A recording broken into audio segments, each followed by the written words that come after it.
Hey, Robin. Hey, Scott, how are you? I am doing well today. How about yourself?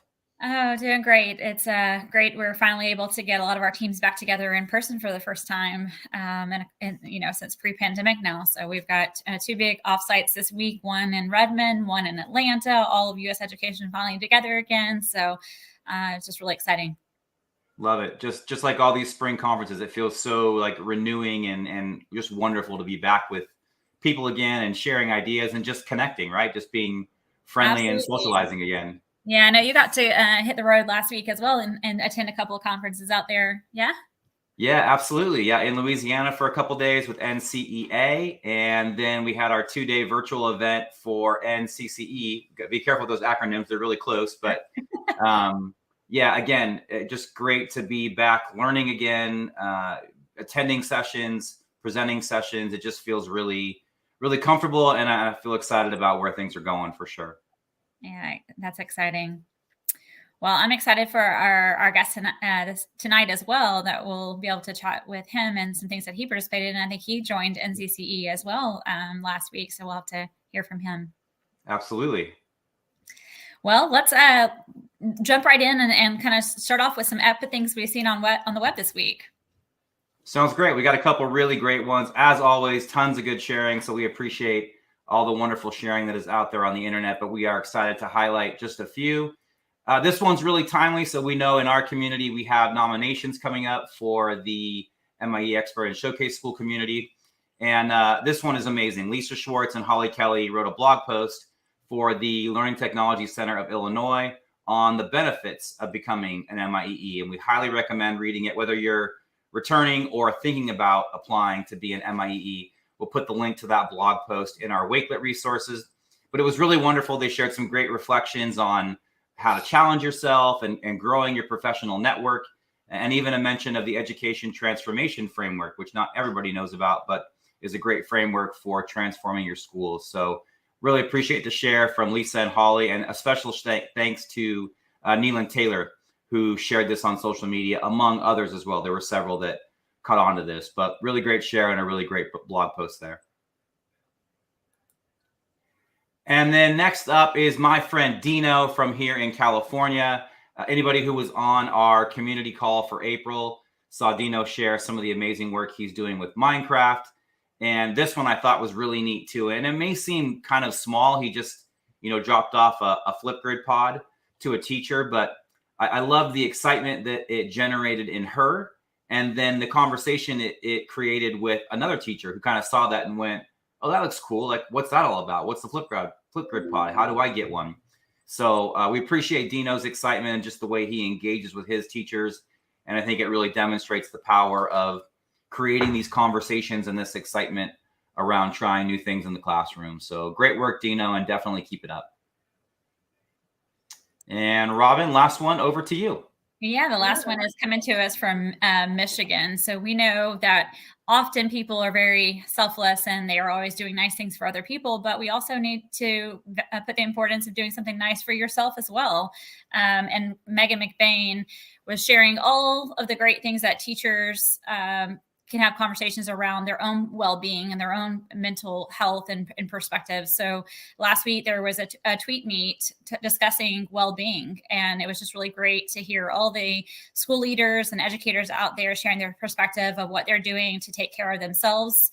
As it's been a crazy ride, even crazier than normal. And, I think everybody's probably looking forward to the end of the school year where they maybe can put a little bit more time in their life and take care of some of these self-care initiatives, because we know it's so important to do. And hopefully people aren't waiting, but reality creeps in sometimes. So just want to say thank you to Megan for being a host and then sharing out this information. And for those of you that aren't already, we encourage you to follow the @TweetMeet handle on Twitter, and you can join in these discussions with colleagues and educators and school leaders around the world as well. So feel free to follow the @TweetMeet, or you can also just do a search for #TeamsEDU chat in Twitter, and you can go catch up on some previous conversations as well. So hopefully you're all taking good care of yourselves. Absolutely. Those tweet meets are amazing. The information comes so fast and so furious. It's a pretty amazing way to share conversation and experience. Well, I'm excited to bring our guest on tonight. We got to meet Nathan just a couple of months ago when we were live at TCEA, and I'm just really excited to hear from him again. It was a great conversation that we had back at TCEA in Dallas just a few months ago, and now looking forward to all of our guests hearing and learning from this great guy that we're bringing on the show here shortly. Absolutely. Yeah, let's bring him on. He is a former social studies teacher and ed tech coordinator from the Phoenix, Arizona area, my old stomping ground. So I love the desert rat in him, which is fantastic. He's now a senior manager of customer engagement with Microsoft training partner I2E. And really, most importantly, just a passionate educator who loves doing what's right for students. So Nathan Wells, we are excited to have you on the show. How are you, my friend? Awesome. Thanks for having me. Very good. It's great to be able to chat with both of you again and have this opportunity. Thanks for having me. You bet. So Nathan, obviously in your role at I2E, you get to experience and see a wealth and plethora and wide expanse of, what ed tech is looking at across school districts across the entire U.S. Why don't you just kind of start off and kick us off and tell us a little bit what you're seeing, what trends are emerging, or what things are you seeing more things of, or what things are going away too that you're seeing that educators are abandoning? Yeah. No, I loved how you started that phrase too, because one of the things I always tell teachers when I'm speaking with them is I have an amazing privilege to peek into classrooms all over the place and then try to bring the best of those things to the new people I'm speaking to. And so that's always an exciting thing. And I love having that privilege. And one of the things I see this year, especially, coming out of the past couple of years and just all the craziness, is teachers really coming back to the question of, why am I doing this? And what has really worked through all of this? And what has always worked? And kind of really coming back to some fundamentals. You mentioned speaking at NCCE, and one of the things that I have had the chance to speak about there and a couple other places is this idea of thinking routines and being able to use thinking strategies and questioning strategies with students. And so I'm seeing some really cool things where teachers are using ed tech tools, using technology in ways to not just replace, right? We talk about the SAMR model, but also being able to do new things and kind of push students beyond. So a couple of things that I've really noticed lately in the last, let's call it school year, has been this idea of trying to push students beyond where they're at and give them opportunities to learn in ways maybe they haven't before. We've talked about some of the neat things that are happening in Microsoft Teams with Reading Coach and these different tools that are available, and those have freed up teachers to explore other things. One of the things I get to do a lot with is Minecraft Education Edition, and really this idea of game-based learning and giving students another way for them to show their learning or to dive deep into a subject, which is really fun.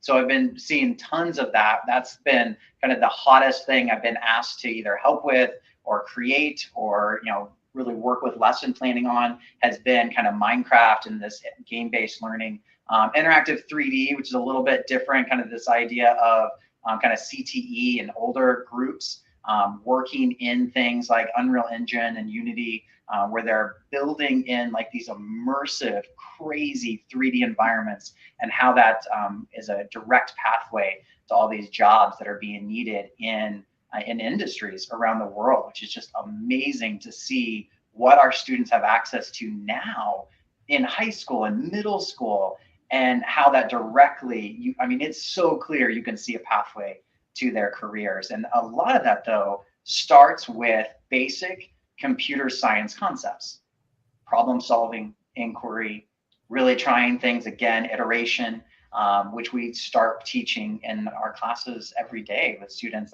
well, why didn't that work? Or how could you try that math problem in a different way? And seeing teachers use those kind of questioning strategies has been really exciting. That's a couple of things real quick, yeah. So Nathan, for those out there that are listening and they're like, I don't know what Unreal Engine is, and he's saying all these words that are foreign to me. But I mean, I'm following, like, he's talking about, developing skills in junior high and high school that are then applicable for, jobs that are available out there today that, employers are so actively like, paint it done for me. Give me an example, like for someone who doesn't understand or doesn't know what some of these tools are, or what they can do. Give me one example of what a student has done and then how that has led to success. Yeah. So I'll double up. I'll give you two. So one of the things that kind of the simpler example has been a teacher asking the students across the class, like, hey, please show us what we learned in this literature unit. How can you show your learning, retell, plot, setting, what was the character development, and giving them an opportunity to show their learning in multiple ways. Some students are creating PowerPoints. Some students are creating Flipgrid videos with their, bringing little fly-ons on the screen and getting creative with that. Some students are doing it in Minecraft Education Edition, where they can build the little village, they can build the setting, and be able to record themselves, again, probably with the Flipgrid camera, just explaining what the story was about. Second example, kind of moving a little bit higher, is students being given a challenge. We need to be able to model this technology, this new thing we're developing. How can you show that to a customer, somebody you're going to be selling this to? And that's where a lot of these tools, you could do something like that, very, very basic and block based games like a Minecraft Education Edition. But that's where the interactive 3D programs come in, these CTE, very high powerful, amazing technologies where the students can actually go in. There's a huge marketplace of free images that they can drop in, literally drag and drop, and build out these scenes and add little minute details as much as they wanted, no coding required. And that's where I think is such an amazing thing, is we can teach students the basics of computer science. We can give them the background of questioning and being able to build their knowledge. And it leads to being able to use these tools that are really simple. We don't have to know C++ and Python, and we don't have to know all that anymore. It's helpful, and somebody needs to learn it. But for your everyday job, being able to use some of these amazing tools where we're giving students challenges and they can see how they can use that in industry. I have a friend who uses Unreal Engine and Twinmotion, which is another tool that works with it, in architecture, and they take the blueprint, drop the blueprint in the program, and it automatically builds it. And the program does it for you. And it's just incredible. And now we're training students in high school to work for him, basically. It's so amazing to see that, and how many teachers are realizing free software, free training, it's company wants you to use their stuff, right? There's some great stuff. Yeah. Very cool. Yeah, there's so many amazing nuggets to unpack there. And I think what you're really talking about, big picture, Nathan, is this really massive shift, right? Like the shift in what we teach and how we teach it. Not to say that all the curriculum we have currently is, quote unquote, bad, but that we're noticing in the world just how different things are, and that we're preparing students for a much different world than existed 5 or 10 years ago. And I know, we talk a lot about the 4 C's and how important those are, and how much, employers and companies are looking for those things versus, actually the facts that you talk a lot about Minecraft, and we had a great conversation in Dallas about that Minecraft example where the teacher posed a question and kind of allowed for failure and exploration. And I wondered if you could kind of retell that story and share with us the importance of that, because I think it really wraps up how important this way of learning it is, where it's not just lecture, give a test, give a grade, but it's more exploration and questioning and conversating around that. Would you mind kind of sharing that for us? Yeah, so I've seen a few examples where build out a lesson or use the lesson library, right? There's tons of great stuff in the Minecraft Education Edition lesson library already built for teachers to use. But really a teacher can give them just an open world and ask them a question or give them an opportunity to take and answer that question in this open world environment. And students are able to build on their learning. Maybe it's building simple structures, maybe it's exploring the world that's there, and coming back with using their little book and quill, which is built into the game. They can snap a picture with the in-game camera. They can, I'm writing like I'm writing on a tablet. They can type in the little like quill or the little book, right? And they can add the image, add captions, and really be able to explain what they're finding. And teachers can ask these questions and get students to go a little bit deeper, a little bit farther, and ask them to keep moving on with their learning, which is really powerful way for a teacher to just allow that freedom of kind of expression and exploration, and students have the choice of how they're going to show their learning or explain kind of what they're doing, which is really, yeah, it's a really fun and engaging way for students to kind of dive in and get a hold of that and go through the learning process. And there was a second piece of one of those stories where one of the teachers said to the students, you know, I don't think we can do this in Minecraft. And he or she was kind of prompting, like they knew the answer, right? But questions like that, instead of just showing them how to do it, what's the difference? What's the impact of asking a question like, or saying something like, I don't think we can do this in Minecraft? How does that shift the approach of the students? Yeah, that's good. No, so in that one in particular, the teacher knew that the students knew what they could do, right? Mm-hmm. And kind of giving them that prompting, it gives that student ownership. It gives that student's agency to say, I can figure this out, or yeah, miss, I could do that, or we can show you how to do that. It gives them that ownership. It gives them that like built in, like I'm a part of something, which is really powerful and useful for students to be able to say that they can do something. So it could be a student that normally would not engage in your literacy class, your math class, your social studies class, but now because they see that they're an expert in something, that they can show how something works, all of a sudden they own it. And it's now a part of them, and they can go around and help this others, kids in their class, they can help their teacher, whatever it is. Yeah, so that it's a fantastic way for teachers to be able to just kind of let students or bring students in to be a part of that and give them some ownership in what's going on in the classroom, which is hugely valuable. That kid will never, they may forget what was taught in the literacy lesson. They won't forget how that teacher made them feel. Yeah, which is amazing.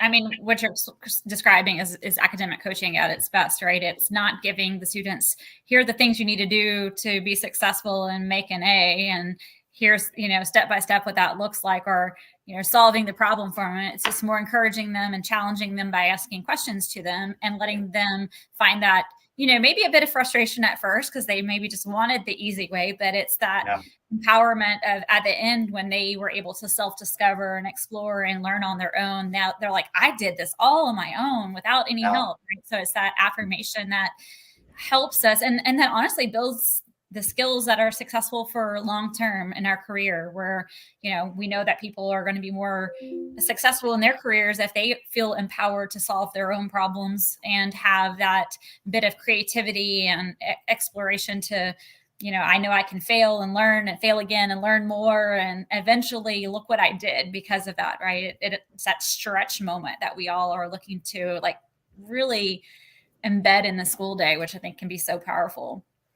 Speaking of coaching and just interacting, though, is, you know, as educators, as school leaders out there, as faculty members, we often need a place where we can feel like we go to for asking questions or, you know, determining, hey, I was thinking this, what are your thoughts? And so we also need this community of educator, school leader, empowerment coaches as well. So as you're working with teachers across the U.S. and you're, you know, obviously as, you know, an I2E as a company, you guys can engage with them and then build them and bring them into your community. But what other communities do you guys suggest that educators and school leaders be part of so they can continue along their learning journey? Yeah, and again, you guys kind of brought this up at the beginning with those amazing epic things you've been seeing. Being a part of a community that's speaking into what you're doing is huge, right? You can ask questions, you can have affirmation, you can be challenged and find new ideas. The PLN, the Professional Learning Network of Twitter or Facebook groups is huge. And being able to find those that connect with what you're doing is so important. You know, as Scott kind of mentioned before, like being able to go to some of these conferences again in person, like it's so hard to replace those connections and being able to build that in. So a couple of things when I talk to folks about connecting, or new teachers, which has been kind of fun. I've had some chance to speak into some new teachers lately, or just leaders, and encourage them to help with our staff. It's what kind of conferences are in your region or in your budget that we can send people to. Most of them nowadays are hybrid. So maybe there's a way we can bring those in. The MIE expert community has been huge for my own personal growth. We hear this all the time in the community, but for those that maybe aren't the community, like it's such a neat group of educators that are passionate about what they're doing. And so finding those groups that you can connect with, doing quick internet searches for what you teach or what part of the organization you're in. I had the chance this last year to go down to the TCEA Campus Tech Specialist Conference. Like, there's a conference for that role. And I wish I would have known that when I was in that role. Like, it was so awesome to see these tech coaches coming together and sharing and just being fed with what they deal with every day. And so finding those groups, and there's so many out there that are really supportive and encouraging. It's been great to see the Microsoft EDU and TCEA webinars that have been going on. And so just finding those types of organizations and groups that you can connect with. I know for me, I've kind of started setting aside a time a week where I just spend 20, 30 minutes looking through those groups, whether it's the Facebook groups I'm a part of, like the MIE experts, or the Twitter hashtag that I follow that has to do with either it's TOSA chat or the EdTech specialist chat or one of those, and just kind of seeing what's going on. Those have been so awesome. Like, oh my gosh, somebody else is doing that, or oh my goodness, there's this like new thing I need to check out. Those have been really exciting. So being able to find those has been super helpful and kind of life-giving within my career, which is really cool. Yeah, I think back to the beginning of my teaching career, and I know Robin, all three of us, right? I mean, you really only got to share with the people in your building, right? Maybe your district, and then maybe if you got to go to a conference, and just the wealth of connection and information and experience that is available on Twitter and Facebook and all these sites is really, I would love to rewind 20 years and start my career over again. I kind of feel like I am starting over again, being able to share like this, but it's so powerful and so inspiring. It's great. For sure.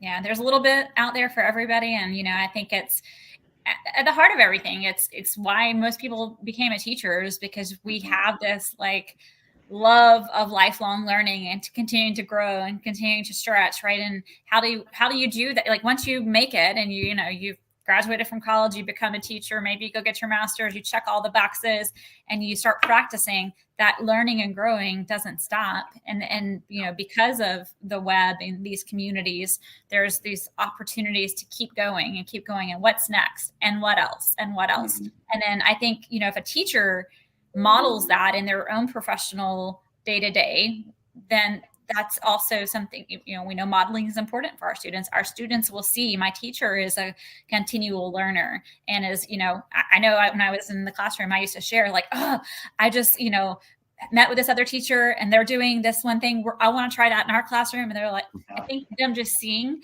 that I wasn't, focused solely into just the classroom or just my teaching peers to the left and right of me in the classroom building, that I was looking outside of and bringing those folks in or bringing student guests in or whatever. Just that modeling of that behavior and that continued learning growth can be so important for the skills that you're building, those soft skills. I think they're actually really hard skills, but you're putting forth and you're showing the importance of those to your kids at an early age, that they will adopt and apply those. And ultimately, working at Microsoft and managing a team here, that's where I see people, my most successful employees are the ones that are continuing to learn and grow and seek and share. And also, just quite frankly, I tried this and it didn't work. And this is what I learned, right? So just embracing that different mindset, that growth mindset in the classroom, so important. So I want to thank you, Nathan, for all the work that you do. I mean, you clearly stated that, it's a gift that you get to be able to work with so many educators and schools and systems across the world, really. We're just grateful for you having the passion to share with so many others and to share within our own community as well. Yeah. So thank you. Yeah, thanks. It's been great talking with you guys. I appreciate the conversation. Absolutely. And do we have time for 2 quick lightning round questions? It wouldn't be our show if we didn't get to a couple fun questions here at the end. Always have time for some fun questions. Absolutely. Are you down, Robin, kick it off. Nathan? It's all yours. All right, let's go. All right, so let's go. All right.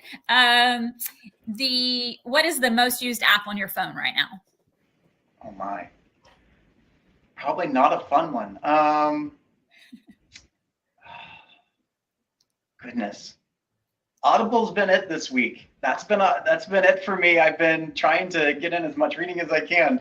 It's not sexy, but it's good. It's been good learning. Nice. No, All right, it's good. It's a great tool. if you could be anywhere on the planet right now, where would you want to be? Oh my word. I just looked at what it would take to get to what is it called? The islands in the Pacific. I just went blank. In a little hut over the water with just my wife. I was just looking at like, is that even possible in the next decade? Like, I'm so excited, but I don't know. But that's where I would go. Relaxing, ocean on an island. Looks like behind Scott, right? His background's where you need Yeah, to be. that's right. That's Exactly. it. Minus the hut. All right, we're gonna go for a strange one, or maybe it's easy. What do you most like to eat for breakfast every day? Oh man.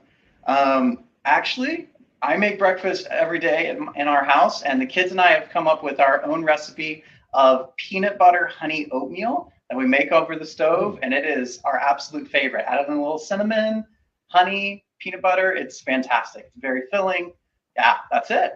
Nice. I like it. Yeah. All right, a couple more. Any hobbies or special interests that you picked up over quarantine or over the course of the last couple of years? Anything new and interesting? Oh man, I don't know if I'm that interesting. So we're in Phoenix, so it's already, it's already in the mid 90s here. It's getting hot. So we have to deal with that. So I do have an exercise bike that I read while I'm doing the exercise bike, and it's not like intense, like craziness, just kind of like at a decent pace just to get moving each day. And that's the best way for me to start my day. If I don't have some kind of movement, I can feel it later in the day. I get real groggy in the afternoon. So that's part of it. We did a lot of cooking. I think that was a pretty common one across the board. Tried to do some more reading. The kids, and we have 3 kiddos.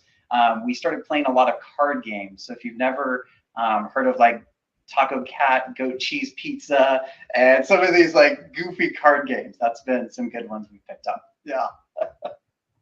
Love it. All right, last one real quick. Who inspires you the most in your life right now? Oh man, that's a really good one. There's been some really great people in the last couple of years, especially. I would be amiss if I didn't say Becky Keene as my director and friend, and just somebody I've looked up to and had a lot of mentoring over the years. She's been a phenomenal support and just really encouraged me and helped me build in my career. So that's for sure. That would be a good one right now. Becky inspires lots of people, so that's a great choice. No doubt. Awesome. Well, it's been wonderful. fun, friend. Thank you, Nathan. Yeah, thank you both. It's great having the conversation and being able to see you both again. I really appreciate it. All right. Well, You bet. Till next time. Hopefully we'll see each other in person again soon. That's right. Thank you both. Thanks, buddy. And thanks, everybody. We appreciate you all. We'll be back here on May the 10th for our next episode. We hope you all have a great night. And Robin, have a great week as well. We'll talk to you soon. Yep. Sounds great, everybody. Good night. Take care, y'all.